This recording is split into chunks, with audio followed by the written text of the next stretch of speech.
ਸਤਿ ਸ਼੍ਰੀ ਅਕਾਲ। ਸਵਾਗਤ ਹੈ ਤੁਹਾਡੇ ਸਾਰਿਆਂ ਦਾ ਅੱਜ ਦੀ ਇਸ ਖਾਸ ਪੇਸ਼ਕਸ਼ ਦੇ ਵਿੱਚ। ਟੋਰਾਂਟੋ ਤੋਂ ਮੈਂ ਹਾਂ ਜਸਲੀਨ ਕੌਰ। ਹਾਲ ਹੀ ਦੇ ਵਿੱਚ ਓਨਟਾਰੀਓ ਸਰਕਾਰ ਵੱਲੋਂ ਮਿਸਿਸਾਗਾ ਮਾਲਟਨ ਰਾਈਡਿੰਗ ਤੋਂ ਮੈਂਬਰ ਆਫ ਪ੍ਰੋਵਿੰਸ਼ੀਅਲ ਪਾਰਲੀਮੈਂਟ ਦੀਪਕ ਆਨੰਦ ਨੂੰ ਪਾਰਲੀਮੈਂਟਰੀ ਅਸਿਸਟੈਂਟ ਦਾ ਅਹੁਦਾ ਸੌਂਪਿਆ ਗਿਆ ਹੈ। ਐਮਪੀਪੀ ਦੀਪਕ ਆਨੰਦ ਹੁਣ ਓਨਟਾਰੀਓ ਦੇ minister of labour, trade and skills development Monte McNaughton ਦੇ ਪਾਰਲੀਮੈਂਟਰੀ ਸਕੱਤਰ ਵਜੋਂ ਸੇਵਾਵਾਂ ਨਿਭਾਉਣਗੇ। ਕੀ ਰਿਸਪੌਂਸਿਬਿਲਿਟੀਜ਼ ਅਤੇ ਪ੍ਰਾਇਓਰਿਟੀਜ਼ ਰਹਿਣਗੀਆਂ, ਇਸ ਸੰਬੰਧੀ ਵਿਸਥਾਰ ਦੇ ਵਿੱਚ ਗੱਲਬਾਤ ਲਈ ਸਾਡੇ ਨਾਲ ਸਟੂਡੀਓ ਦੇ ਵਿੱਚ ਮੌਜੂਦ ਹਨ ਐਮਪੀਪੀ ਦੀਪਕ ਆਨੰਦ। ਸਤਿ ਸ਼੍ਰੀ ਅਕਾਲ ਐਮਪੀਪੀ ਦੀਪਕ ਆਨੰਦ, ਬਹੁਤ ਬਹੁਤ ਸਵਾਗਤ ਹੈ ਤੁਹਾਡਾ ਪੀਡੀਸੀ ਪੰਜਾਬੀ ਤੇ। ਸਤਿ ਸ਼੍ਰੀ ਅਕਾਲ ਤੇ ਤੁਹਾਡਾ ਬਹੁਤ-ਬਹੁਤ ਧੰਨਵਾਦ ਹੈਗਾ ਕਿ ਮੈਂ ਹੁਣ ਤੁਹਾਨੂੰ ਇੱਕ ਤੇ ਪੀਟੀਸੀ ਜਿਹੜਾ ਹੈਗਾ ਮੇਰੀ ਰਾਈਡਿੰਗ ਦੇ ਵਿੱਚ ਆਉਂਦਾ ਮਿਸਿਸਾਗਾ ਮਾਲਟਨ ਦੀ, ਤੇ ਜਿਸ ਤਰੀਕੇ ਨਾਲ ਤੁਸੀਂ ਪਿਛਲੇ ਸਿੰਸ ਮਾਰਚ 2020 ਤੋਂ ਡਟੇ ਹੋਏ ਹੈਗੇ ਹੋ, ਲੋਕਾਂ ਤੱਕ ਇਨਫੋਰਮੇਸ਼ਨ ਕਮਿਊਨਿਟੀ ਸਰਵਿਸ ਕਰ ਰਹੇ ਹੋ, ਉਹਦੇ ਲਈ ਵੀ ਬਹੁਤ-ਬਹੁਤ ਧੰਨਵਾਦ। ਤੇ ਮੈਂ ਹੱਸ ਕੇ ਇੱਕ ਗੱਲ ਜ਼ਰੂਰ ਕਹਾਂਗਾ, ਜਿੰਨੀ ਵਾਰੀ ਮੈਂ ਇਸ ਪ੍ਰੋਗਰਾਮ ਦੇ ਉੱਤੇ ਆਉਣਾ ਹੈਗਾ, ਜਦ ਇਹ ਪ੍ਰੋਗਰਾਮ ਤੁਸੀਂ ਰਿਲੇ ਕਰਦੇ ਹੋ, ਕੌਨਸਟੈਂਟਲੀ ਇੰਡੀਆ ਤੋਂ ਮੈਨੂੰ ਸਕਰੀਨਸ਼ਾਟ ਆਉਣੇ ਸ਼ੁਰੂ ਹੋ ਜਾਂਦੇ, ਤੇ ਨਾ ਸਿਰਫ ਮਿਸਿਸਾਗਾ ਮਾਲਟਨ ਦੇ ਵਿੱਚ ਬਲਕਿ ਇੰਡੀਆ ਤੱਕ ਤੁਸੀਂ ਫੇਮਸ ਕਰ ਦਿੰਦੇ ਹੋ ਮੈਨੂੰ। ਥੈਂਕ ਯੂ ਦੀਪਕ ਜੀ। ਅਸੀਂ ਤੁਹਾਡੇ ਤੋਂ ਸਭ ਤੋਂ ਪਹਿਲਾਂ ਜਾਣਨਾ ਚਾਹਾਂਗੇ, ਹੁਣ ਤੁਹਾਨੂੰ ਨਵਾਂ ਅਹੁਦਾ ਜਿਹੜਾ ਮਿਲਿਆ ਹੈ, ਇਸ ਅਧੀਨ ਤੁਹਾਡੀ ਰਿਸਪੌਂਸਿਬਿਲਿਟੀਜ਼ ਤੇ ਪ੍ਰਾਇਓਰਿਟੀਜ਼ ਕੀ ਹੋਣਗੀਆਂ? ਐਬਸੋਲੂਟਲੀ ਜੀ, ਪਹਿਲਾਂ ਤੇ ਇੱਕ ਗੱਲ ਕਹਾਂਗਾ, ਇਹ ਜਿਹੜੀ ਪੋਰਟਫੋਲੀਓ ਹੈ, ਜਿਹੜੀ ਮਿਨਿਸਟਰੀ ਹੈਗੀ ਹੈ, ਇਹ ਇੱਕ ਬਹੁਤ ਵੱਡਾ ਸ਼ਿਪ ਹੈਗਾ। ਮੈਂ ਆਪ ਹੀ ਜਦ ਤੋਂ ਗਿਆ ਹੈਗਾ, ਹਾਲੇ ਮੈਨੂੰ 4 ਦਿਨ ਹੀ ਹੋਏ ਨੇ, ਪਰ ਮੈਂ ਆਲਰੇਡੀ ਗਵਾਚ ਗਿਆ ਹੈਗਾ। ਸੋ ਇਟ ਹੈਜ਼ ਗਾਟ ਲੋਟ ਮੈਨੀ ਥਿੰਗਸ ਇਨ ਇਟ। ਜਿਵੇਂ ਕਿ ਤੁਹਾਨੂੰ ਪਤਾ ਕਿ ਮੇਰੀ ਹਮੇਸ਼ਾ ਇੱਕ ਇੱਛਾ ਰਹੀ ਹੈਗੀ ਕਿ ਐਵਰੀਥਿੰਗ ਆਈ ਲੁੱਕ ਐਟ ਵੇ ਕਿ ਅਸੀਂ ਕਿੰਨੀ ਕਮਿਊਨਿਟੀ ਸਰਵਿਸ ਕਰ ਸਕਦੇ ਹਾਂ। ਸੋ ਇਸ ਮਿਨਿਸਟਰੀ ਦੇ ਵਿੱਚ ਕਮਿਊਨਿਟੀ ਸਰਵਿਸ ਕਰਨ ਦੀ ਬਹੁਤ ਜ਼ਿਆਦਾ ਓਪਰਚੁਨਿਟੀਜ਼ ਨੇ। ਪਹਿਲਾਂ ਗੱਲ ਕਰੀਏ ਇਸ ਮਿਨਿਸਟਰੀ ਬਾਰੇ, ministry of labour, skill development, training, immigration ਜੀ। ਸੋ ਇਸ ਤੋਂ ਇਲਾਵਾ ਇਹਦੇ 'ਚ ਇੱਕ ਹੋਰ ਕੰਪੋਨੈਂਟ ਐਡ ਕੀਤਾ ਗਿਆ ਰੀਸੈਂਟਲੀ, ਉਹ ਹੈਗਾ ਸੈਟਲਮੈਂਟ। ਸੋ ਕਹਿਣ ਦਾ ਭਾਵ ਹੈਗਾ, ਇਹ ਮਿਨਿਸਟਰੀ ਜਿਹੜੀ ਸੀਗੀ ਪਹਿਲਾਂ ਕੇਅਰ ਕਰਦੀ ਸੀਗੀ ਬੱਚਿਆਂ ਨੂੰ, ਜਦ ਉਹ ਵਰਕਫੋਰਸ 'ਚ ਜਾਣ ਦੇ ਬਾਰੇ ਸੋਚ ਰਹੇ ਨੇ, ਉੱਥੇ ਉਹਨਾਂ ਦਾ ਹੱਥ ਫੜਨਾ ਅਤੇ ਉਹਨਾਂ ਦੇ ਨਾਲ ਜਰਨੀ ਟਿਲ ਦੇ ਰਿਟਾਇਰ ਉੱਥੇ ਤੱਕ ਰਹਿਣਾ। ਪਰ ਹੁਣ ਇਹਦੇ 'ਚ ਹੋਰ ਐਕਸਟੈਂਸ਼ਨ ਕਰ ਦਿੱਤੀ ਗਈ ਹੈ, ਜਿਹਦੇ ਕਾਰਨ ਜਿਹੜਾ ਇਮੀਗ੍ਰੇਸ਼ਨ ਦਾ ਪੀਸ ਲਿਆਇਆ ਗਿਆ ਹੈਗਾ ਕਿ ਨਾ ਖਾਲੀ ਅਸੀਂ ਸਿਰਫ ਇੱਥੇ ਦੀ ਵਰਕਫੋਰਸ ਦਾ ਧਿਆਨ ਰੱਖੀਏ, ਪਰ ਇਹ ਵੀ ਵੇਖੀਏ ਕਿ ਵਰਕਫੋਰਸ 'ਚ ਕਿਹੜੀ ਕਮੀਆਂ ਹੈਗੀਆਂ, ਕਿਹੜੀ ਆਪਣੇ ਪ੍ਰੋਫੈਸ਼ਨ ਜਿਹਦੇ ਸਾਨੂੰ ਬੰਦੇ ਇੱਥੇ ਨਹੀਂ ਮਿਲ ਰਹੇ ਹੈਗੇ, ਉਹਨਾਂ ਬੰਦਿਆਂ ਦੀ ਭਾਲ ਕਰਨ ਵਾਸਤੇ ਅਸੀਂ ਅਕ੍ਰੋਸ ਦ ਗਲੋਬ ਜਾ ਕੇ ਉਹ ਬੰਦਿਆਂ ਨੂੰ ਲੈ ਕੇ ਆਈਏ, ਤਾਂ ਕਿ we can bring more prosperity to Ontario. ਅਤੇ ਜਦ ਉਹ ਆ ਜਾਂਦੇ ਨੇ ਜਿਹੜੇ ਨਵੇਂ ਇਮੀਗ੍ਰੈਂਟ ਨੇ, ਜਿਵੇਂ ਕਿ ਤੁਹਾਨੂੰ ਪਤਾ ਹੈਗਾ ਕਿ ਹਰ 100 ਚੋਂ 55 ਇਮੀਗ੍ਰੈਂਟ ਓਨਟਾਰੀਓ ਵਿੱਚ ਆਉਂਦੇ ਨੇ, ਉਹਨਾਂ ਦੀ ਮਦਦ ਕਰਨਾ। ਜਿਵੇਂ ਕਿ ਆਪਣੇ ਆਮ ਤੌਰ 'ਤੇ ਮੂਵੀਜ਼ 'ਚ ਦਿਖਾਉਂਦੇ ਹੁੰਦੇ ਨੇ ਕਿ ਉਹ ਡਾਕਟਰ ਹੈ ਪਰ ਟੈਕਸੀ ਚਲਾ ਰਿਹਾ ਹੈਗਾ, ਇੰਜੀਨੀਅਰ ਹੈਗਾ ਅਤੇ ਪਰ ਉਹ ਕੋਈ ਹੋਰ ਪ੍ਰੋਫੈਸ਼ਨ ਪ੍ਰੋਫੈਸ਼ਨ 'ਚ ਹੈਗਾ। ਸੋ ਬ੍ਰਿਜ ਗੈਪ ਕਰਨਾ ਜਿਹੜੇ ਨਵੇਂ ਬੰਦੇ ਆਉਂਦੇ ਉਹਨਾਂ ਦਾ, ਤਾਂ ਕਿ ਜੇ ਅਗਰ ਉਹ ਇੰਜੀਨੀਅਰ ਆਏ ਨੇ ਤਾਂ ਇੰਜੀਨੀਅਰ ਹੀ ਕੰਮ ਕਰ ਸਕਣ, ਉਹਨਾਂ ਨੂੰ ਕਿਵੇਂ ਹੈਲਪ ਕਰ ਸਕਦੇ ਹੈਗੇ ਆ, ਉਹ ਇਸ ਮਿਨਿਸਟਰੀ ਦਾ ਹਿੱਸਾ ਹੈਗਾ। ਕੋਵਿਡ ਦੇ ਵਿੱਚ ਬਹੁਤ ਸਾਰੇ ਲੋਕਾਂ ਦੀ ਜੌਬ ਚਲੀ ਗਈ ਹੈਗੀ ਹੈ, ਉਹ ਜ਼ਰੂਰੀ ਨਹੀਂ ਕਿ ਉਹ ਦੁਬਾਰਾ ਵਾਪਸ ਉਸੀ ਜੌਬ 'ਤੇ ਜਾ ਸਕਦੇ ਨੇ। ਗੱਲ ਕਰੀਏ ਫੋਰ ਐਨ ਐਗਜ਼ਾਮਪਲ, ਕਈ ਵਾਰੀ ਕੋਈ ਏਅਰਪੋਰਟ 'ਤੇ ਕੰਮ ਕਰਦਾ ਹੈ, ਏਅਰਪੋਰਟ ਦੇ ਵਿੱਚ ਅਗਰ 5 ਸਾਲ ਲੱਗਣਗੇ ਉਸ ਫਲਾਈਟਸ ਨੂੰ ਦੁਬਾਰਾ ਰਿਕਵਰ ਹੋਣ, ਟੂਰਿਜ਼ਮ ਨੂੰ ਦੁਬਾਰਾ ਰਿਕਵਰ ਹੋਣ, ਤਾਂ 5 ਸਾਲ ਤੱਕ ਬੰਦਾ ਵੇਟ ਤਾਂ ਨਹੀਂ ਕਰ ਸਕਦਾ ਜੀ। ਤਾਂ ਉਹਨਾਂ ਵਾਸਤੇ ਸੈਕਿੰਡ ਕਰੀਅਰ ਹੈਗਾ, ਉਹਦੀ ਸਪੋਰਟ ਕਰਨਾ ਇਸ ਮਿਨਿਸਟਰੀ ਦਾ ਹਿੱਸਾ ਹੈਗਾ। ਸੋ ਓਵਰਆਲ ਆਈ ਵੁੱਡ ਸੇ ਕਿ ਇਸ ਮਿਨਿਸਟਰੀ ਦੇ ਵਿੱਚ ਬਹੁਤ ਜ਼ਿਆਦਾ ਅਪਰਚੁਨਿਟੀਜ਼ ਨੇ ਕਮਿਊਨਿਟੀ ਅਤੇ ਕਮਿਊਨਿਟੀ ਸਰਵਿਸ ਦੀਆਂ। ਅਤੇ ਮੇਰੀ ਪ੍ਰਾਇਓਰਿਟੀ ਜਿਹੜੀ ਹੈਗੀ ਹੈ ਸਕਿੱਲ ਡਿਵੈਲਪਮੈਂਟ, ਟ੍ਰੇਨਿੰਗ ਅਤੇ ਜਿਹੜਾ ਬ੍ਰਿਜਿੰਗ ਦਾ ਗੈਪ ਬਿਲਡਿੰਗ। ਮੇਰਾ ਮੰਨਣਾ ਹੈਗਾ ਕਿ ਜਦ ਕਿਸੇ ਦਾ ਤੁਸੀਂ ਹੱਥ ਫੜਦੇ ਹੋ, ਮਿਹਨਤ ਉਹਨਾਂ ਨੇ ਕਰਨੀ ਹੈਗੀ ਹੈ, ਪਰ ਜਦ ਤੁਸੀਂ ਉਹਨਾਂ ਦਾ ਹੱਥ ਫੜਦੇ ਹੋਗੇ ਤੁਸੀਂ ਐਕਸਲਰੇਟ ਕਰ ਦਿੰਦੇ ਹੋ, 1 ਤੇ 1 11 ਕਰ ਦਿੰਦੇ ਹੈਗੇ ਉਸ ਐਫਰਟਸ ਨੂੰ। And that is the beauty of bridging gap program, and that is what I want to focus on.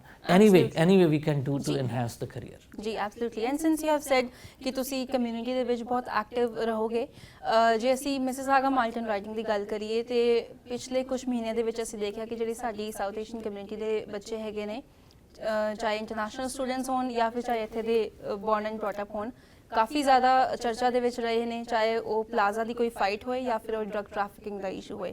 ਕਾਫੀ ਬੱਚਿਆਂ ਦੇ ਨਾਮ ਅੱਗੇ ਆਏ ਨੇ ਜਿਨ੍ਹਾਂ ਵਿੱਚ ਕੁੜੀਆਂ ਵੀ ਸੀਗੀਆਂ। ਸੋ ਇਹਨਾਂ ਬੱਚਿਆਂ ਨੂੰ ਸਹੀ ਰਾਹ ਪਾਉਣ ਵਾਸਤੇ ਤੁਹਾਡੇ ਵੱਲੋਂ ਕਿਸ ਤਰ੍ਹਾਂ ਦੇ ਸਟੈਪਸ ਲਏ ਜਾਣਗੇ, ਕਿਸ ਤਰ੍ਹਾਂ ਤੁਸੀਂ ਇੰਗੇਜ ਕਰੋਗੇ, ਯੂਥ ਨੂੰ ਆਪਣੇ ਨਾਲ ਜੋੜੋਗੇ ਤਾਂ ਕਿ ਯੂਥ ਜਿਹੜਾ ਹੈ ਉਹ ਗਲਤ ਪਾਸੇ ਵੱਲ ਨਾ ਜਾਏ? ਦੇਖੋ, ਇੱਕ ਬਹੁਤ ਹੀ ਵੱਡਾ ਅਤੇ ਬਹੁਤ ਹੀ ਔਖਾ ਕੁਐਸਚਨ ਤੁਸੀਂ ਪੁੱਛਿਆ ਹੈਗਾ। ਮੈਂ ਇਹ ਕਹਾਂਗਾ ਕਿ ਅਗਰ ਆਪਾਂ ਇਸੇ ਚੀਜ਼ ਨੂੰ ਦੇਖੀਏ, ਫੋਰ ਐਨ ਐਗਜ਼ਾਮਪਲ ਪਹਿਲੀ ਇਸ਼ੂ ਦੇ ਵਿੱਚ ਮੈਨੂੰ ਇਹ ਲੱਗਦੀ ਹੈਗੀ ਹੈ ਕਿ ਜਿਹੜੇ ਬੱਚੇ ਇੱਥੇ ਇੰਟਰਨੈਸ਼ਨਲ ਸਟੂਡੈਂਟ ਦੀ ਗੱਲ ਕਰਦੇ ਹਾਂ, ਫਿਰ ਆਪਾਂ ਇੱਥੇ ਦੇ ਬੱਚਿਆਂ ਦੀ ਵੀ ਗੱਲ ਕਰਾਂਗੇ। ਇੰਟਰਨੈਸ਼ਨਲ ਸਟੂਡੈਂਟ ਜਿਹੜੇ ਨੇ ਅਗਰ ਇੱਥੇ ਫੀਸ 5000 ਹੈਗੀ ਹੈ ਤੇ ਉਹ 15000 ਪੇ ਕਰਦੇ ਨੇ। ਮੀਨਸ ਉਹਨਾਂ ਨੂੰ ਫਾਈਨੈਂਸ਼ਲੀ ਇੱਕ ਤੇ ਪਹਿਲਾਂ ਉਹਨਾਂ ਦੇ ਬਰਡਨ ਹੈਗਾ, ਉਹਨਾਂ ਕੋਲ ਇੱਥੇ ਦੀ ਐਜੂਕੇਸ਼ਨ ਨਹੀਂ ਸੀਗੀ, ਇੱਥੋਂ ਦਾ ਐਕਸਪੀਰੀਅੰਸ ਨਹੀਂ ਸੀਗਾ, ਫਿਰ ਉਹਨਾਂ ਤੇ ਐਜੂਕੇਸ਼ਨ ਦਾ ਕਾਸਟ ਜ਼ਿਆਦਾ ਹੈਗੀ, ਫਿਰ ਉਹਨਾਂ ਨੇ ਆਪ ਇੱਥੇ ਆਈ ਹੈਵ ਸੀਨ 12 ਤੋਂ ਲੈ ਕੇ 12ਵੀਂ ਪੜ੍ਹੇ ਬੱਚੇ ਲਈ 18 ਜਾਂ 19 ਸਾਲ ਦੇ ਬੱਚੇ, ਹਾਂ ਵੈਰੀ ਵੈਰੀ ਯੰਗ 18-19 ਸਾਲ ਦੇ ਬੱਚੇ ਜਿਹੜੇ ਕਿ ਉਸ ਟਾਈਮ ਹੁੰਦਾ ਡਿਵੈਲਪ ਹੋਣ ਦਾ, ਉਹ ਸਟ੍ਰੈਸ 'ਚ ਹੁੰਦੇ ਨੇ ਕਿਉਂਕਿ ਉਹਨਾਂ ਨੇ ਫੀਸ ਵੀ ਪੇ ਕਰਨੀ ਹੈ, ਪੈਸੇ ਵਾਪਸ ਵੀ ਭੇਜਣੇ ਹੈ, ਉਹਨਾਂ ਨੇ ਘਰ ਜਾ ਕੇ ਰੋਟੀ ਵੀ ਬਣਾਉਣੀ ਹੈ। So this time is very sensitive. But again let's be honest, ਕਹਿੰਦੇ ਨਾ ਕਿ ਜਿਹੜਾ ਹੀਰਾ ਉਹ ਵੀ ਤਰਾਸ਼ ਜਿਹੜਾ ਹੈਗਾ ਉਹ ਪੱਥਰ ਤੋਂ ਹੀ ਹੁੰਦਾ ਹੈਗਾ। So there is nothing wrong in taking a stress, but at the same time ਮੈਂ ਇਹ ਰਾਦਰ ਕਹਿਣਾ ਹੈਗਾ ਪੇਰੈਂਟਸ ਨੂੰ ਰਿਕੁਐਸਟ ਕਰਦਾ ਕਿ ਆਪਣੀ ਪੂਰੀ ਫਾਈਨੈਂਸ਼ੀਅਲ ਸਿਚੁਏਸ਼ਨ ਦੇਖ ਕੇ ਹੀ ਬੱਚੇ ਨੂੰ ਇੱਥੇ ਭੇਜਿਆ ਜਾਏ। ਅਗਰ ਬੱਚਾ ਜਿਵੇਂ ਕਿ ਆਪਾਂ ਗੱਲ ਕਰੀਏ ਕੋਵਿਡ ਦੇ ਵਿੱਚ ਆਪਾਂ ਕਿਸੇ ਜਗ੍ਹਾ 'ਤੇ ਜਾਂਦੇ ਕਹਿੰਦੇ ਜੀ are you immuno compromised, means ਕਿ ਕਿਆ ਤੁਹਾਨੂੰ ਛੇਤੀ ਫਲੂ ਹੋ ਜਾਂਦਾ ਹੈ, ਕਿਆ ਤੁਹਾਡਾ ਸਿਰ ਜ਼ਿਆਦਾ ਛੇਤੀ ਦਰਦ ਹੁੰਦਾ ਹੈ, ਕਿਆ ਤੁਹਾਨੂੰ ਡਾਇਬੀਟੀਜ਼ ਹੈਗੀ ਪੇਰੈਂਟਸ ਨੂੰ ਜਾਂ ਕਿਸ ਤਰ੍ਹਾਂ। ਅਗਰ ਤੁਹਾਡੇ 'ਚ ਇਹ ਸਿਚੁਏਸ਼ਨਸ ਹੈਗੀਆਂ ਤੁਸੀਂ ਉਸ ਜਗ੍ਹਾ 'ਤੇ ਨਾ ਜਾਓ ਜਿੱਥੇ ਕਿ ਬਹੁਤ ਸਾਰਾ ਰਸ਼ ਹੈਗਾ। ਉਸੇ ਤਰੀਕੇ ਨਾਲ ਮੈਂ ਪੇਰੈਂਟਸ ਨੂੰ ਕਹਿਣਾ ਦੇ ਸ਼ੁੱਡ ਅਸੈਸ ਕਿ ਅਗਰ ਬੱਚੇ ਦੇ ਵਿੱਚ ਐਂਜ਼ਾਈਟੀ ਦੀ ਕੋਈ ਇਸ਼ੂ ਹੈ ਜਾਂ ਬੱਚਾ ਪ੍ਰੀਪੇਅਰਡ ਨਹੀਂ ਹੈਗਾ, ਪਹਿਲਾਂ ਉਹਨੂੰ ਪ੍ਰੀਪੇਅਰ ਕਰੋ। ਜ਼ਰੂਰੀ ਨਹੀਂ ਕਿ ਤੁਸੀਂ 12ਵੀਂ ਕਰਦੇ ਹੀ ਉੱਥੇ ਨੂੰ ਇੱਥੇ ਭੇਜ ਦੇਣਾ। ਸੋ ਮੇਰੇ ਕਹਿਣ ਦਾ ਮਤਲਬ ਹੈਗਾ ਕਿ ਪਹਿਲਾਂ ਬੱਚੇ ਨੂੰ ਫਾਈਨੈਂਸ਼ੀਅਲੀ ਸਟੇਬਲ ਹੋ ਕੇ ਹੀ ਭੇਜਣਾ ਚਾਹੀਦਾ ਹੈਗਾ।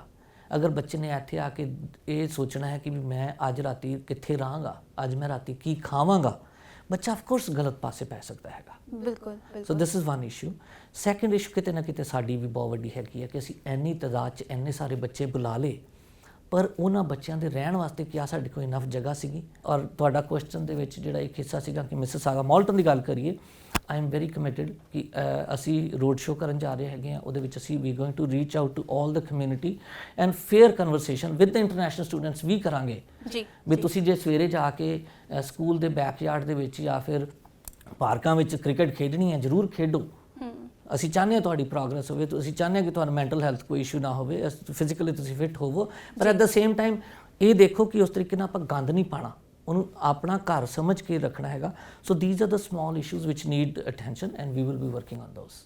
ਜੀ ਜੀ, ਤੁਹਾਡੀ ਲੇਬਰ ਮਿਨਿਸਟਰੀ ਦੀ ਗੱਲ ਕਰਾਂਗੇ ਅਸੀਂ। ਹਾਲ ਹੀ ਦੇ ਵਿੱਚ ਇੱਕ ਰਿਪੋਰਟ ਸਾਹਮਣੇ ਆਈ ਹੈ ਕਿ ਜਿਹੜੇ ਓਨਟਾਰੀਓ ਸਰਕਾਰ ਟ੍ਰੇਡ ਇੰਡਸਟਰੀ ਦੇ ਵਿੱਚ ਜਿਹੜੇ EMPLOYE ਹੈਗੇ ਨੇ ਉਹਨਾਂ ਦੇ ਉੱਤੇ ਕੁਝ ਮੈਂਡੇਟਰੀ ਸਰਟੀਫਿਕੇਸ਼ਨ ਰੂਲਸ ਲਾਗੂ ਹੁੰਦੇ ਨੇ ਜੋ ਕਿ ਸਰਕਾਰ ਇਨਫੋਰਸ ਨਹੀਂ ਕਰ ਰਹੀ ਹੈ। ਸੋ ਓਨਟਾਰੀਓ ਕਾਲਜ ਆਫ ਟ੍ਰੇਡ ਨੂੰ ਬੰਦ ਕਰਨ ਲਈ 2018 ਦੇ ਵਿੱਚ ਸਰਕਾਰ ਨੇ ਇੱਕ ਲੈਜਿਸਲੇਸ਼ਨ ਪਾਸ ਕੀਤਾ ਸੀਗਾ ਐਂਡ ਇੱਕ ਕੈਂਪੇਨ ਪ੍ਰੋਮਿਸ ਵੀ ਸੀਗਾ ਕਿ ਇਹਨੂੰ ਬੰਦ ਕੀਤਾ ਜਾਏਗਾ ਕਿਉਂਕਿ ਬਿਜ਼ਨੈਸਸ ਦੇ ਉੱਤੇ ਬੋਝ ਲੱਗ ਰਿਹਾ ਸੀਗਾ ਸਰਕਾਰ ਨੂੰ। ਸੋ ਬੰਦ ਕਰਨ ਦਾ ਐਲਾਨ ਕੀਤਾ ਗਿਆ, ਬਟ ਹਲੇ ਵੀ ਜਿਹੜਾ ਕਾਲਜ ਹੈਗਾ ਉਹ ਫਿਲਹਾਲ it is working, it exists, so it is supposed to continue its duties. So basically ਹਲੇ ਵੀ ਕਾਲਜ ਹੈਗਾ ਤੇ ਜਿੱਥੇ ਲਾਇਸੈਂਸਿੰਗ ਕੰਪਲਸਰੀ ਹੈ ਉੱਥੇ ਜਿਹੜੀਆਂ ਕ੍ਰੈਡੈਂਸ਼ੀਅਲਸ ਨੇ ਉਹ ਇਨਫੋਰਸ ਨਹੀਂ ਕੀਤੇ ਜਾ ਰਹੇ ਜੋ ਕਿ ਕੀਤੇ ਜਾਣੇ ਚਾਹੀਦੇ ਨੇ। So otherwise because it's illegal to practise this and ਇੱਕ EMPLOYER ਲਈ ਵੀ ਇਲੀਗਲ ਹੋ ਜਾਂਦਾ ਹੈ ਕਿਸੇ EMPLOYEE ਨੂੰ ਹਾਇਰ ਕਰਨਾ ਜੋ ਕਿ ਲਾਇਸੈਂਸ ਨਹੀਂ ਹੈਗਾ। ਜੇ ਅਸੀਂ 2015 ਔਰ 2016 ਦੇ ਆંકੜਿਆਂ ਦੀ ਗੱਲ ਕਰੀਏ ਤੇ ਕਾਲਜ ਇੰਸਪੈਕਟਰਸ ਵੱਲੋਂ ਜਿਹੜੀ ਹੈ ਇਨਸਪੈਕਸ਼ਨ ਕੀਤੀ ਗਈ ਸੀਗੀ ਤੇ 4200 ਤੋਂ ਜ਼ਿਆਦਾ ਜਿਹੜੇ ਵਰਕਰ ਸੀਗੇ ਉਹ ਬਿਨਾਂ ਪ੍ਰੋਪਰ ਸਰਟੀਫਿਕੇਸ਼ਨ ਦੇ ਕੰਮ ਕਰ ਰਹੇ ਸੀਗੇ ਟ੍ਰੇਡ ਇੰਡਸਟਰੀ ਦੇ ਵਿੱਚ। ਜੇ ਜੂਨ 28 2018 ਤੋਂ ਬਾਅਦ ਦੇਖੀਏ ਤੇ OCOT ਦੀ ਵੈਬਸਾਈਟ ਦੇ ਉੱਤੇ ਕੋਈ ਆંકੜੇ ਨਹੀਂ ਹੈਗੇ। ਦੈਟ ਮੀਨਸ ਉਸ ਤੋਂ ਬਾਅਦ ਕੋਈ ਵੀ ਇਨਸਪੈਕਸ਼ਨ ਨਹੀਂ ਹੋਈ ਹੈ, ਲਾਅ ਇਨਫੋਰਸ ਹੋ ਰਿਹਾ ਹੈ ਨਹੀਂ, ਕੁਛ ਨਹੀਂ, ਕੋਈ ਡਾਟਾ ਨਹੀਂ ਹੈਗਾ ਉਹਦਾ। ਸੋ ਕਿਸ ਤਰ੍ਹਾਂ ਗਵਰਨਮੈਂਟ ਕੰਮ ਕਰ ਰਹੀ ਹੈ ਇਹਦੇ ਉੱਤੇ ਜਿਹੜਾ ਇਲੀਗਲ ਸਿਸਟਮ ਚੱਲਦਾ ਪਿਆ ਹੈ। ਜਿਹੜੀ ਕਿ ਟ੍ਰੇਡ ਇੰਡਸਟਰੀ ਬਹੁਤ ਇੰਪੋਰਟੈਂਟ ਇੰਡਸਟਰੀ ਹੈਗੀ ਹੈ, ਕਿਸੇ ਲਈ ਵੀ ਬਿਨਾਂ ਲਾਇਸੈਂਸ ਤੋਂ ਕੰਮ ਕਰਨਾ, ਇਲੀਗਲ ਕੰਮ ਕਰਨਾ ਠੀਕ ਨਹੀਂ ਹੈਗਾ।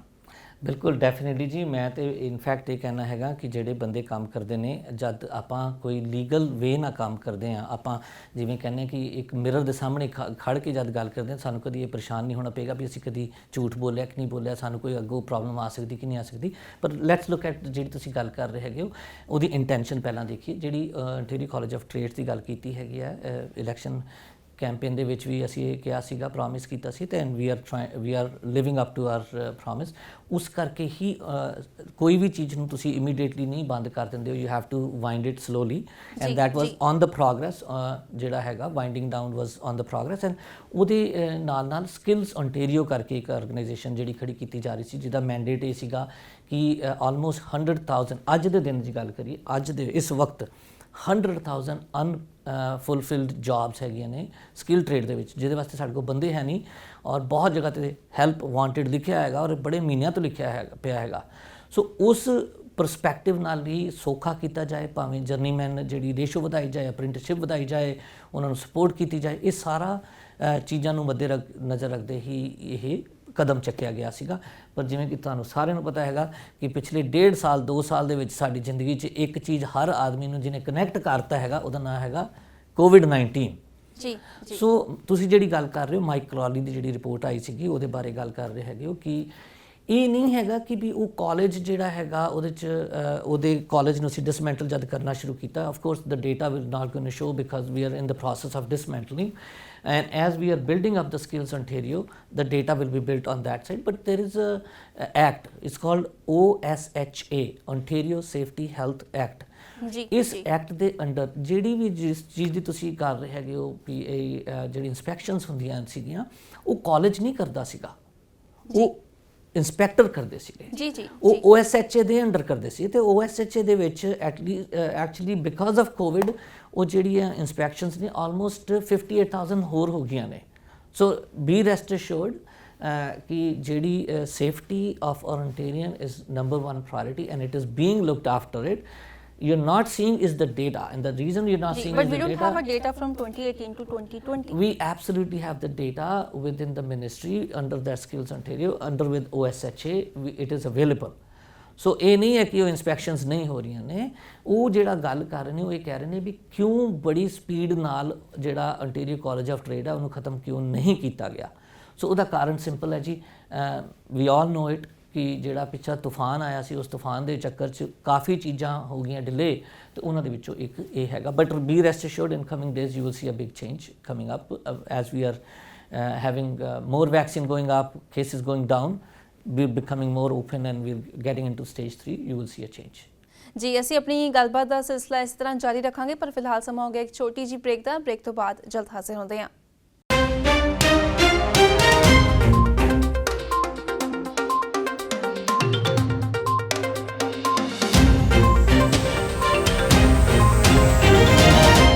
ਬ੍ਰੇਕ ਤੋਂ ਬਾਅਦ ਤੁਹਾਡੇ ਸਾਰਿਆਂ ਦਾ ਇੱਕ ਵਾਰੀ ਫਿਰ ਤੋਂ ਸਵਾਗਤ ਹੈ। ਸਾਡੀ ਗੱਲਬਾਤ ਚੱਲ ਰਹੀ ਹੈ ਮਿਸਿਸਾਗਾ ਮਾਲਟਨ ਰਾਈਡਿੰਗ ਤੋਂ ਮੈਂਬਰ ਆਫ ਪ੍ਰੋਵਿੰਸ਼ੀਅਲ ਪਾਰਲੀਮੈਂਟ ਦੀਪਕ ਆਨੰਦ ਜੀ ਦੇ ਨਾਲ। ਦੀਪਕ ਜੀ, ਜਿਸ ਤਰ੍ਹਾਂ ਅਸੀਂ ਬ੍ਰੇਕ ਤੋਂ ਪਹਿਲਾਂ ਗੱਲ ਕਰ ਰਹੇ ਸੀਗੇ ਤੁਹਾਡੇ ਨਵੇਂ ਅਹੁਦੇ ਦੀ, ਹਾਲ ਹੀ ਦੇ ਵਿੱਚ Ontario ਦੇ ਜਿਹੜੇ ਲੇਬਰ ਮਿਨਿਸਟਰ ਹੈਗੇ ਨੇ ਉਹਨਾਂ ਵੱਲੋਂ ਐਲਾਨ ਕੀਤਾ ਗਿਆ ਸੀ ਕਿ Ontario ਸਰਕਾਰ ਸੈਕੰਡ ਕਰੀਅਰ ਪ੍ਰੋਗਰਾਮ ਲਾਂਚ ਕਰ ਰਹੀ ਹੈਗੀ ਹੈ ਟੂ ਹੈਲਪ ਦੋਜ਼ ਪੀਪਲ ਜਿਨ੍ਹਾਂ ਦੀ ਨੌਕਰੀਆਂ ਗਈਆਂ ਨੇ, ਹੂ ਵਰ ਲੇਡ ਆਫ। ਪੈਂਡੈਮਿਕ ਦੌਰਾਨ ਕਾਫੀ ਲੋਕਾਂ ਨੂੰ ਨੁਕਸਾਨ ਹੋਇਆ, ਨੌਕਰੀਆਂ ਗਈਆਂ ਨੇ। ਸੋ ਕਿਸ ਤਰ੍ਹਾਂ ਇਹ ਪ੍ਰੋਗਰਾਮ ਜਿਹੜਾ ਹੈਗਾ ਸੈਕੰਡ ਕਰੀਅਰ ਪ੍ਰੋਗਰਾਮ ਹੈਲਪ ਕਰ ਰਿਹਾ ਲੋਕਾਂ ਨੂੰ, ਕੀ ਫੀਡਬੈਕ ਆਇਆ ਹੁਣ ਤੱਕ ਲੋਕਾਂ ਦਾ, ਔਰ ਕਦੋਂ ਤੱਕ ਚੱਲੇਗਾ ਇਹ ਪ੍ਰੋਗਰਾਮ? ਜੀ ਡੈਫੀਨੇਟਲੀ ਇਹ ਜਿਹੜਾ ਸੈਕੰਡ ਕਰੀਅਰ ਪ੍ਰੋਗਰਾਮ ਦੀ ਤੁਸੀਂ ਗੱਲ ਕੀਤੀ ਹੈਗੀ ਹੈ, ਇਹ ਪ੍ਰੋਗਰਾਮ ਦੇ ਵਿੱਚ ਅਪ ਟੂ $28,000 ਤੱਕ ਪੈਸੇ ਜਿਹੜੇ ਨੇ ਫੰਡਿੰਗ ਹੈਗੀ ਹੈ ਦਿੱਤੀ ਜਾਂਦੀ, ਜਿਹਦੇ ਵਿੱਚ ਤੁਹਾਡੀ ਟਿਊਸ਼ਨ ਫੀਸ ਹੋ ਗਈ, ਬੁੱਕਸ ਹੋ ਗਈਆਂ, ਆਪਣੀ ਟਰਾਂਸਪੋਰਟੇਸ਼ਨ ਹੋ ਗਈ। ਇਸ ਤੋਂ ਇਲਾਵਾ ਜਿਹੜਾ $500 ਪਰ ਵੀਕ ਦੇ ਹਿਸਾਬ ਨਾਲ ਤੁਹਾਨੂੰ ਜਿਹੜਾ ਰਹਿਣ ਖਾਣ ਦਾ ਖਰਚਾ ਹੈਗਾ ਉਹ ਵੀ ਇਨਕਲੂਡਡ ਹੁੰਦਾ ਹੈਗਾ। ਇਹੀ ਪ੍ਰੋਗਰਾਮ ਕਦ ਤੱਕ ਚੱਲੇਗਾ, ਕੋਈ ਇਹਦੀ ਐਂਡ ਡੇਟ ਨਹੀਂ ਹੈਗੀ ਸਾਨੂੰ, ਕਿ ਜਿਵੇਂ ਕਿ ਸਾਨੂੰ ਪਤਾ ਹੈਗਾ ਕਿ we are going through a tough time and this is the responsibility of the government ਕਿ ਇਹ ਜਿਹੜਾ ਪੈਸੇ ਦੀ ਗੱਲ ਕਰੀਏ, ਆਮ ਤੌਰ 'ਤੇ ਅਸੀਂ ਕਹਿੰਦੇ ਜੀ ਅਸੀਂ 10 ਮਿਲੀਅਨ ਦੇਤਾ, 20 ਮਿਲੀਅਨ ਦੇਤਾ, 50 ਮਿਲੀਅਨ ਦੇਤਾ। ਸੱਚਾਈ ਇਹ ਹੈ ਕਿ 10, 20, 50 ਕੋਈ ਆਪਣੀ ਜੇਬ ਤੋਂ ਗਵਰਨਮੈਂਟ ਨਹੀਂ ਦਿੰਦੀ, ਉਹ ਲੋਕਾਂ ਦਾ ਹੀ ਪੈਸਾ ਹੈ ਜੀ। We collect the money through the tax and we put that money back into the people. ਠੀਕ ਹੈ, ਸੋ ਮੈਂ ਇਹ ਕਹਾਂਗਾ ਕਿ ਜਿਹੜਾ ਇਹ ਸੈਕੰਡ ਕਰੀਅਰ ਕਾਲਜ ਜਿਹੜਾ ਸੈਕੰਡ ਕਰੀਅਰ ਜਿਹੜਾ ਹੈਗਾ ਪ੍ਰੋਗਰਾਮ, ਇਹ ਤੁਹਾਡਾ ਹੀ ਪੈਸਾ ਹੈਗਾ।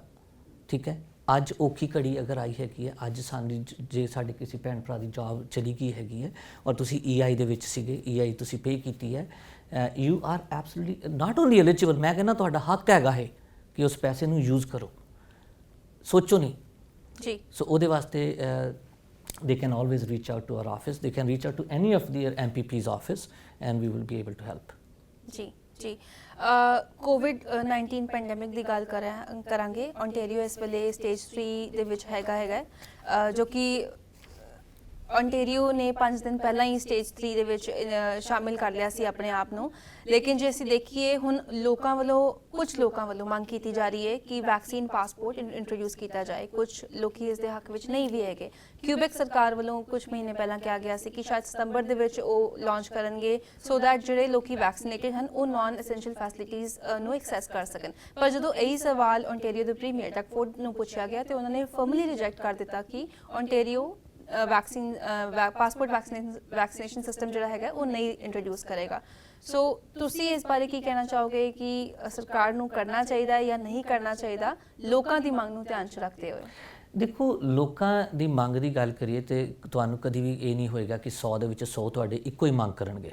ਜੀ ਹਮੇਸ਼ਾ ਇਹ ਹੁੰਦਾ ਹੈਗਾ ਕਿ ਅਗਰ ਕੋਈ ਪੈਰਾਬੋਲਾ ਕਰਵ ਦੀ ਗੱਲ ਕਰੀਏ, ਅਗਰ ਕੋਈ ਵੀ ਚੀਜ਼ ਨੂੰ ਤੁਸੀਂ ਲੈ ਕੇ ਡੇਟਾ ਦੇਖੋ, ਇੱਕ ਐਵੇਂ ਪੈਰਾਬੋਲਾ ਹੁੰਦਾ ਹੈਗਾ, 2.5% ਥੱਲੇ ਤੇ 2.5% ਉੱਤੇ ਵਾਸੇ ਹੁੰਦੇ ਨੇ ਔਰ ਬਾਕੀ ਵਿੱਚ 80% ਹੁੰਦੇ ਨੇ ਤੇ ਵਿੱਚ ਬਾਕੀ ਦੇ ਜਿਹੜੇ ਹੁੰਦੇ ਉਹ ਔਨ ਦਾ ਡਿਕਲਾਈਨ ਹੁੰਦੇ ਨੇ ਜੀ। ਸੋ ਉਸੇ ਤਰੀਕੇ ਨਾਲ ਕੁਝ ਲੋਕ ਇਹ ਮੰਗ ਕਰਦੇ ਨੇ ਕਿ ਇਹ ਕਰਨਾ ਚਾਹੀਦਾ ਤੇ ਕੁਝ ਬਿਲਕੁਲ ਕਰਦੇ ਨੇ ਬਿਲਕੁਲ ਨਹੀਂ ਕਰਨਾ ਚਾਹੀਦਾ। ਸੋ ਦ ਪੁਆਇੰਟ ਇਜ਼ ਨਾਟ ਕਿ ਵੀ ਲੋਕੀ ਮੰਗ ਕਰਦੇ ਨੇ ਜਿਸ ਕਰਕੇ ਕਰਨਾ ਚਾਹੀਦਾ। ਆਈ ਥਿੰਕ ਸਰਕਾਰ ਨੂੰ ਇਹ ਸੋਚਣਾ ਚਾਹੀਦਾ ਕਿ what is good for the health of Ontarians ਜੀ। ਠੀਕ ਹੈ। ਸੋ ਮੈਂ ਸਾਰਿਆਂ ਨੂੰ ਇਹ ਰਿਕੁਐਸਟ ਕਰਦਾ ਹੈਗਾ, ਅੱਜ ਦੇ ਦਿਨ ਅਗਰ ਗੱਲ ਕਰੀਏ ਤੇ ਫਸਟ ਡੋਜ਼ ਹੈਗੀ 80+ % ਲਗਾ ਚੁੱਕੇ ਨੇ 12 ਸਾਲ ਤੋਂ ਉੱਤੇ ਦੇ ਬੱਚੇ ਸਾਰੇ ਜਿਹੜੇ ਐਡਲਟ ਨੇ ਉਹ ਵੀ, ਔਰ ਸੈਕਿੰਡ ਡੋਜ਼ ਦੀ ਗੱਲ ਕਰੀਏ ਆਲਮੋਸਟ 62% ਲਗਵਾ ਚੁੱਕੇ ਨੇ। We have enough vaccine available. So ਜਦ ਆਪਾਂ ਗੱਲ ਕਰਦੇ ਹਾਂ ਵੈਕਸੀਨ ਲਗਵਾਉਣ ਦੀ, ਮੈਂ ਕਹਿੰਦਾ ਤੁਸੀਂ ਮੰਦਿਰ ਜਾਂਦੇ ਹੋ, ਗੁਰਦੁਆਰੇ ਜਾਂਦੇ ਹੋ, ਚਰਚ ਜਾਂਦੇ ਹੋ, ਕੀ ਕਰਦੇ ਹੋ? ਕਮਿਊਨਿਟੀ ਸਰਵਿਸ ਕਰਦੇ ਹੋ। ਇਸੇ ਤਰੀਕੇ ਨਾਲ ਕਈ ਵਾਰੀ ਜਦ ਹੋ ਸਕਦਾ ਤੁਹਾਨੂੰ ਨਾਰਮਲ ਤੌਰ ਦੇ ਉੱਤੇ you are not in favour of vaccine. ਮੈਂ ਆਪਣੀ ਗੱਲ ਕਰ ਦਿੰਦਾ ਤੁਹਾਨੂੰ, ਮੈਂ ਪਿਛਲੇ 20 ਸਾਲਾਂ ਦੇ ਵਿੱਚ ਸਿਰਫ 2 ਵਾਰ ਫਲੂ ਦੀ ਵੈਕਸੀਨ ਲਵਾਈ ਹੈ।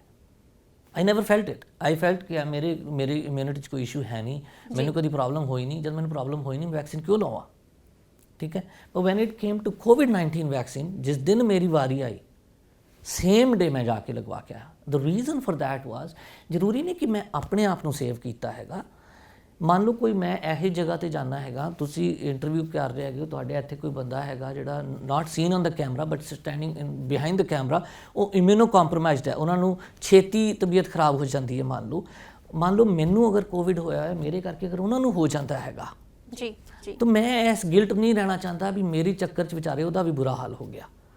ਸੋ ਆਈ ਥਿੰਕ ਇਸ ਕਰਕੇ ਮੇਰਾ ਹੀ ਮੰਨਣਾ ਹੈ ਕਿ ਹਰ ਆਦਮੀ ਨੂੰ, ਹਰ ਸਿਟੀਜ਼ਨ ਨੂੰ, ਹਰ ਬੰਦੇ ਨੂੰ ਦੇ ਸ਼ੁੱਡ ਗੈਟ ਦ ਵੈਕਸੀਨੇਟਡ ਜੀ। ਪਰ ਕੀ ਹੈਲਥ ਕੇਅਰ ਵਰਕ ਪਲੇਸਿਸ ਦੇ ਉੱਤੇ ਵੈਕਸੀਨੇਸ਼ਨ ਲਾਜ਼ਮੀ ਕੀਤੀ ਜਾਏਗੀ ਸਰਕਾਰ ਵੱਲੋਂ ਜਾਂ ਨਹੀਂ? ਕਿਉਂਕਿ ਜੇ ਅਸੀਂ ਲੌਂਗ ਟਰਮ ਕੇਅਰ ਦੀ ਗੱਲ ਕਰੀਏ ਤੇ ਉੱਥੇ ਸਟਾਫ ਵੀ ਹੈਗਾ ਜਿਹੜਾ ਸ਼ਾਇਦ ਕੁਝ ਸਟਾਫ ਵੈਕਸੀਨੇਟਡ ਨਹੀਂ ਹੈਗਾ। ਦੂਜੀ ਗੱਲ, ਫੈਮਲੀਜ਼ ਜਿਹੜੀਆਂ ਨੇ ਉਹ ਵੀ ਵਿਜ਼ਿਟ ਕਰਦੀਆਂ ਨੇ ਲੌਂਗ ਟਰਮ ਕੇਅਰ ਰੈਜ਼ੀਡੈਂਟਸ ਨੂੰ, ਸੋ ਉਹਨਾਂ ਦੀ ਸੁਰੱਖਿਆ ਲਈ ਕੀ ਇਹ ਲਾਜ਼ਮੀ ਕੀਤੀ ਜਾਏਗੀ ਜਾਂ ਨਹੀਂ? ਕੰਟਰੋਲ ਨਹੀਂ ਕੀਤਾ ਜਾਏਗਾ, ਧੱਕਾ ਨਹੀਂ ਕੀਤਾ ਜਾਏਗਾ, ਫੋਰਸ ਨਹੀਂ ਕੀਤਾ ਜਾਏਗਾ। ਹਾਂ, ਐਜੂਕੇਸ਼ਨ ਜ਼ਰੂਰ ਦਿੱਤੀ ਜਾਏਗੀ, ਅਵੇਅਰਨੈਸ ਜ਼ਰੂਰ ਕੀਤੀ ਜਾਏਗੀ। ਕਈ ਜਿਹੜੇ ਹੁੰਦੇ ਨੇ ਉਹਨਾਂ ਦੀ ਆਪਣੀ ਫਿਜ਼ੀਕਲ ਜਾਂ ਹੈਲਥ ਦੇ ਕਾਰਨ ਵੀ, ਜ਼ਰੂਰੀ ਨਹੀਂ ਹਰ ਬੰਦਾ ਜਿਹੜਾ ਵੈਕਸੀਨ ਨਹੀਂ ਲੈ ਰਿਹਾ ਉਹ ਵੈਕਸੀਨ ਦੇ ਅਗੇਂਸਟ ਹੈ। ਕੋਈ ਬੰਦੇ ਇਸ ਕਰਕੇ ਵੈਕਸੀਨ ਨਹੀਂ ਲੈ ਰਹੇ ਕਿਉਂਕਿ ਉਹਨਾਂ ਦੀ ਮਜਬੂਰੀ ਹੈਗੀ ਹੈ। So we need to understand those things also. So at the overall ਜਿਹੜਾ ਫਿਲਹਾਲ ਦਾ ਡਿਸੀਜਨ ਮੈਂ ਤੁਹਾਨੂੰ ਸ਼ੇਅਰ ਕਰ ਸਕਦਾ ਹੈਗਾ, and including me also, I am not in a favour ਕਿ ਉਹਨੂੰ ਕਿਸੇ ਨੂੰ ਫੋਰਸ ਕਰਕੇ ਵੈਕਸੀਨ ਲਵਾਈ ਜਾਏ, ਉਹਨਾਂ ਨੂੰ ਐਜੂਕੇਟ ਕਰਕੇ ਵੈਕਸੀਨ ਲਗਵਾਈ ਜਾਏ ਜੀ। ਵਟ ਅਬਾਊਟ ਟਰੈਵਲ ਲਈ ਮੈਂਡੇਟਰੀ ਹੋਏਗੀ ਵੈਕਸੀਨ? ਇਹ ਫੈਡਰਲ ਇਸ਼ੂ ਹੈਗਾ। ਇਹ ਜਿੱਥੇ ਤੁਸੀਂ ਜਾਣਾ ਹੈਗਾ, ਜੇ ਮੰਨ ਲਓ ਤੁਸੀਂ ਜਮੈਕਾ ਜਾਣਾ ਤੇ ਜਮੈਕਾ ਵਾਲੇ ਡਿਸਾਈਡ ਕਰਨਗੇ ਜੀ ਕਿ ਉਹ ਅਲਾਉ ਕਰਦੇ ਕਿ ਨਹੀਂ ਕਰਦੇ ਹੈਗੇ। ਸੋ ਇਹ ਹੁਣ ਜਿਵੇਂ ਛੋਟੀ ਜਿਹੀ ਐਗਜ਼ਾਮਪਲ ਦਈਏ, ਕਈ ਆਪਣੇ ਇੱਥੇ ਭੈਣ ਭਰਾ ਨੇ ਉਹ ਆਏ ਹੋਏ ਨੇ 20 ਸਾਲ ਤੋਂ, ਉਹਨਾਂ ਨੇ ਹਾਲੇ ਤੱਕ ਸਿਟੀਜ਼ਨਸ਼ਿਪ ਨਹੀਂ ਦਿੱਤੀ ਕੈਨੇਡਾ ਦੀ। ਉਹ ਜਦ ਵੀ US ਜਾਣਾ ਹੁੰਦਾ ਹੈ ਜਾਂ US ਜਾਣਾ ਹੁੰਦਾ, ਉਹਨਾਂ ਨੇ ਵੀਜ਼ਾ ਲੈਣਾ ਪੈਂਦਾ, UK ਜਾਣਾ ਹੁੰਦਾ ਵੀਜ਼ਾ ਲੈਣਾ ਪੈਂਦਾ। ਅਗਰ ਉਹਨਾਂ ਨੇ ਸਿਟੀਜ਼ਨਸ਼ਿਪ ਲਿੱਤੀ ਹੋਵੇ, ਉਹਨਾਂ ਕੋਲ ਪਾਸਪੋਰਟ ਹੋਵੇ, ਉਹਨਾਂ ਨੂੰ ਵੀਜ਼ਾ ਲੈਣ ਦੀ ਲੋੜ ਨਹੀਂ। ਠੀਕ ਹੈ। ਪਰ ਉਹਨਾਂ ਨੂੰ ਫਿਰ ਇੰਡੀਆ ਜਾਣ ਵਾਸਤੇ ਵੀਜ਼ਾ ਲੈਣਾ ਪੈਂਦਾ ਹੈਗਾ, ਜਿਹਨਾਂ ਕੋਲ ਪਾਸਪੋਰਟ ਇੱਥੇ ਦਾ ਹੋ ਜਾਂਦਾ ਹੈਗਾ। So it's a choice we have ਜੀ। ਠੀਕ ਹੈ ਜੀ। ਪਰ ਜੇ ਇਸੇ ਤਰ੍ਹਾਂ ਅਸੀਂ ਬਿਜ਼ਨਸਿਸ ਦੀ ਗੱਲ ਕਰੀਏ ਤੇ ਥੋੜੇ ਦਿਨਾਂ ਪਹਿਲਾਂ ਜਿਹੜੇ ਟੋਰਾਂਟੋ ਦੇ ਮੇਅਰ ਹੈਗੇ ਨੇ ਜੌਨ ਟੋਰੀ, ਉਹਨਾਂ ਵੱਲੋਂ ਵੀ ਸਰਕਾਰ ਨੂੰ ਅਪੀਲ ਕੀਤੀ ਗਈ ਸੀ ਕਿ ਐਟਲੀਸਟ ਬਿਜ਼ਨਸਿਸ ਨੂੰ ਪਰਮਿਸ਼ਨ ਦਿੱਤੀ ਜਾਏ ਕਿ ਉਹ ਆਪਣੇ ਪਰਸਨਲ ਬਿਹਾਫ ਤੇ ਵੈਕਸੀਨ ਪਾਸਪੋਰਟ ਜਿਹੜਾ ਹੈਗਾ ਸਿਸਟਮ ਲਿਆ ਸਕਣ। ਬਹੁਤ ਔਖਾ ਕੁਐਸਚਨ ਹੈਗਾ। I think we need to have more conversations about it. At the end of the day ਦੇਖੋ, ਅਸੀਂ ਇਹ ਨਹੀਂ ਚਾਹੁੰਦੇ ਕਿ ਜਿਹੜਾ ਬੰਦਾ ਮੰਨ ਲਓ ਫॉर ਅ ਰੀਜ਼ਨ ਜਿਹੜਾ ਵੈਕਸੀਨ ਨਹੀਂ ਲੈ ਰਿਹਾ, ਉਹਦੇ ਨਾਲ ਧੱਕਾ ਨਾ ਹੋਵੇ। ਜੀ ਸੋ ਉਸ ਵਾਸਤੇ ਈਜ਼ੀ ਹੈਗਾ। ਹਾਂ ਬਿਲਕੁਲ ਤੁਹਾਡਾ ਮੰਨਣਾ ਸਹੀ ਹੈਗਾ, it's a risky, it probably would lead to more cases and ਇਸ ਕਰਕੇ ਮੈਂ ਇਹ ਕਹਿੰਦਾ ਹੈਗਾ ਕਿ ਇਟ ਇਜ਼ ਆਰ ਰਿਸਪੌਂਸਿਬਿਲਿਟੀ। ਜੇ ਤੁਸੀਂ ਨਹੀਂ ਵੈਕਸੀਨ ਦਿੱਤੀ ਹੈਗੀ ਹੈ, ਆਪਾਂ ਇਸ ਚੀਜ਼ ਨੂੰ ਜਾਣਾ ਹੀ ਕਿਉਂ, ਆਪਾਂ ਇਸ ਚੀਜ਼ 'ਚ ਪੋਜੀਸ਼ਨ 'ਚ ਪੈਣਾ ਹੀ ਕਿਉਂ? ਅਗਰ ਆਪਾਂ ਵੈਕਸੀਨ ਲੈ ਹੀ ਲਈਏ ਫਿਰ ਆਪਾਂ ਨੇ ਕਨਵਰਸੇਸ਼ਨ ਦੀ ਵੀ ਲੋੜ ਨਹੀਂ ਪਏਗੀ। ਜੀ ਜੀ ਬਿਲਕੁਲ। ਦੀਪਕ ਜੀ ਸਵਾਲ ਬਹੁਤ ਹੈਗੇ ਨੇ ਪਰ ਸਮਾਂ ਇਜਾਜ਼ਤ ਨਹੀਂ ਦਿੰਦਾ। ਆਖਰੀ ਸਵਾਲ ਤੁਹਾਡੇ ਤੋਂ ਪੁੱਛਣਾ ਚਾਹਾਂਗੇ ਕਿ ਜੇਕਰ ਕੈਨੇਡਾ, ਜੇਕਰ ਸਪੈਸ਼ਲੀ ਓਨਟਾਰੀਓ ਕੋਵਿਡ-19 ਦੀ 4th ਵੇਵ ਨੂੰ ਐਕਸਪੀਰੀਅੰਸ ਕਰਦਾ ਹੈ ਤਾਂ ਕਿਸ ਤਰ੍ਹਾਂ ਗਵਰਨਮੈਂਟ ਮੇਕ ਸ਼ੋਰ ਕਰੇਗੀ ਕਿ ਜਿਹੜਾ ਸਾਡਾ ਹੈਲਥ ਕੇਅਰ ਸਿਸਟਮ ਹੈਗਾ ਉਹਦੇ ਉੱਤੇ ਕੋਈ ਨੈਗੇਟਿਵ ਅਸਰ ਨਾ ਪਵੇ? ਇਹ ਨਾ ਹੀ ਮੰਗੋ ਤੇ ਬਿਹਤਰ ਹੈਗਾ। ਡੈਫੀਨਿਟਲੀ ਜੀ ਹੈਲਥ ਕੇਅਰ ਸਿਸਟਮ 'ਤੇ ਤਾਂ ਮੈਨੂੰ ਕੋਈ ਸ਼ੱਕ ਵੀ ਨਹੀਂ ਹੈਗਾ ਕਿ ਅਸੀਂ ਹੈਂਡਲ ਬਹੁਤ ਅੱਛੀ ਤਰ੍ਹਾਂ ਕਰ ਸਕਦੇ ਹੈਗੇ ਹਾਂ। Health care system you have seen it since March ਬਹੁਤ ਰਿਜ਼ੀਲੀਐਂਟ ਰਿਹਾ ਹੈਗਾ। ਉਹਦੇ 'ਚ ਮੈਨੂੰ ਕੋਈ ਇਸ਼ੂ ਨਹੀਂ ਲੱਗਦਾ ਹੈਗਾ। ਜਿਹੜਾ ਇਸ਼ੂ ਮੈਨੂੰ ਲੱਗਦਾ ਹੈਗਾ ਮੈਂਟਲ ਹੈਲਥ ਦੇ ਉੱਤੇ ਹੈਗਾ, ਬੱਚਿਆਂ ਦੇ ਉੱਤੇ ਹੈਗਾ। ਬੱਚੇ ਪਰੇਸ਼ਾਨ ਹੋ ਚੁੱਕੇ ਨੇ ਆਨਲਾਈਨ ਪੜ੍ਹ ਕੇ, they want to go in the school. Parents ਪਰੇਸ਼ਾਨ ਹੋ ਚੁੱਕੇ ਨੇ because they cannot do many things. So ਉਹਨਾਂ ਚੀਜ਼ਾਂ ਨੂੰ ਮੱਦੇ ਨਜ਼ਰ ਰੱਖਦੇ ਹੋਏ ਆਈ ਵਿਸ਼ ਕਿ ਵੀ ਇਹ 4th ਵੇਵ ਨਾ ਆਵੇ। ਬਟ ਇਹ ਨਾ ਤੁਹਾਡੇ ਹੱਥ ਹੈ ਨਾ ਮੇਰੇ ਹੱਥ ਹੈ, ਪਰ ਇੱਕ ਪਾਸੋਂ, ਪਰ ਦੂਜੇ ਪਾਸੋਂ ਇਹ ਸਾਡੇ ਹੀ ਹੱਥ ਹੈਗੀ ਹੈ। ਸੋ ਮੇਰੀ ਇਹ ਰਿਕੁਐਸਟ ਹੈਗੀ ਸਾਰਿਆਂ ਨੂੰ, ਪਾਰਟੀਆਂ ਦਾ ਸੀਜ਼ਨ ਆ ਗਿਆ ਹੈਗਾ ਕਿਉਂਕਿ ਹੁਣ ਸਟੇਜ 3 ਹੋ ਗਈ ਹੈ। 25 ਬੰਦੇ ਅੰਦਰ ਅਲਾਉਡ ਨੇ, 100 ਬੰਦੇ ਬਾਹਰ ਅਲਾਉਡ ਨੇ। ਬੜੀ ਫੰਡਾਮੈਂਟਲ ਇਸ਼ੂਜ਼ ਨੇ। 6 ਫੁੱਟ ਜਿਹੜਾ ਹੈਗਾ ਇੱਕ ਦੂਜੇ ਤੋਂ ਡਿਸਟੈਂਸ ਰੱਖੀਏ। ਸੋ ਇਹ ਚੀਜ਼ਾਂ ਅਗਰ ਅਸੀਂ ਇੰਪਲੀਮੈਂਟ ਕਰੀਏ ਤਾਂ ਉਮੀਦ ਕਰਦੇ ਹੈਗੇ ਕਿ 4th ਵੇਵ ਨਹੀਂ ਆਏਗੀ। ਨੰਬਰਾਂ ਦੀ ਗੱਲ ਕਰੀਏ, ਪਿਛਲੇ ਹਫਤੇ 135 ਸੀਗਾ, ਕੱਲ 185 ਸੀਗਾ, ਅੱਜ 192 ਹੈਗਾ। ਨੰਬਰ ਤੇ ਆਲਰੇਡੀ ਵਧਣੇ ਸ਼ੁਰੂ ਹੋ ਗਏ ਨੇ। ਸੋ ਕਿਤੇ ਨਾ ਕਿਤੇ ਸਾਡੀ ਰਿਸਪੌਂਸਿਬਿਲਿਟੀ ਹੈਗੀ ਹੈ। ਸਰਕਾਰ ਤੇ ਕਰੇਗੀ ਪਰ ਸਰਕਾਰ ਤੋਂ ਪਹਿਲਾਂ ਅਸੀਂ ਅਸੀਂ ਵੀ ਕੀ ਹੈਗੇ, ਅਸੀਂ ਤਾਂ ਪਾਰਟ ਆਫ ਸਰਕਾਰ ਹੀ ਹੈ ਨਾ। ਜੀ we are part of the community, so we need to do our part. ਜੀ ਜੀ thank you so much for joining PTC Punjabi and ਆਪਣੀ ਜਾਣਕਾਰੀ ਸਾਡੇ ਨਾਲ, ਸਾਡੇ ਦਰਸ਼ਕਾਂ ਦੇ ਨਾਲ ਸਾਂਝੀ ਕਰਨ ਲਈ। Thank you, it was very nice talking to you. ਤੁਹਾਡਾ ਬਹੁਤ ਬਹੁਤ ਸ਼ੁਕਰੀਆ, ਤੁਸੀਂ ਮੌਕਾ ਦਿੱਤਾ to come here, communicate directly with the viewers. ਤੇ ਜਿਹੜੇ ਸੁਣਨ ਵਾਲੇ ਨੇ, ਦੇਖਣ ਵਾਲੇ ਨੇ, ਉਹਨਾਂ ਨੂੰ ਮੈਂ ਕਹਿਣਾ ਚਾਹੁੰਦਾ ਕਿਸੇ ਵੀ ਤਰੀਕੇ ਦੀ ਕੋਈ ਵੀ ਇਸ਼ੂ ਹੈਗੀ ਹੈ ਵਿਦ ਰਿਸਪੈਕਟ ਟੂ ਐਜੂਕੇਸ਼ਨ ਹੋ ਗਿਆ, ਹੈਲਥ ਹੋ ਗਿਆ, ਇੰਫਰਾਸਟਰਕਚਰ ਹੋ ਗਿਆ, ਇੰਪਲੋਇਮੈਂਟ ਹੋ ਗਿਆ, reach out to your member of provincial parliament. We are here to serve. Mississauga Malton ਵਾਸਤੇ 9056960367 ਤੇ ਬਹੁਤ ਬਹੁਤ ਧੰਨਵਾਦ। ਸੋ ਐਸੀ ਸਾਡੀ ਅੱਜ ਦੀ ਖਾਸ ਮੁਲਾਕਾਤ ਮਿਸਿਸਾਗਾ ਮਾਲਟਨ ਰਾਈਡਿੰਗ ਤੋਂ MPP ਦੀਪਕ ਆਨੰਦ ਜੀ ਦੇ ਨਾਲ। ਜੇ ਤੁਹਾਡਾ ਕੋਈ ਸਵਾਲ ਹੈ ਜਾਂ ਫਿਰ ਆਪਣਾ ਕੋਈ ਵਿਚਾਰ ਤੁਸੀਂ ਸਾਡੇ ਨਾਲ ਸਾਂਝਾ ਕਰਨਾ ਚਾਹੁੰਦੇ ਹੋ ਤੇ ਜ਼ਰੂਰ ਲਿਖ ਕੇ ਭੇਜੋ feedback@ptcnetwork.com ਤੇ। ਮਿਲਾਂਗੇ ਅਗਲੇ ਹਫਤੇ, ਉਦੋਂ ਤੱਕ ਲਈ ਮੈਨੂੰ ਦਿਓ ਇਜਾਜ਼ਤ ਤੇ ਦੇਸ਼ ਦੁਨੀਆ ਦੀਆਂ ਖਬਰਾਂ ਲਈ ਤੁਸੀਂ ਬਣੇ ਰਹੋ PTC ਨਿਊਜ਼ ਦੇ ਨਾਲ।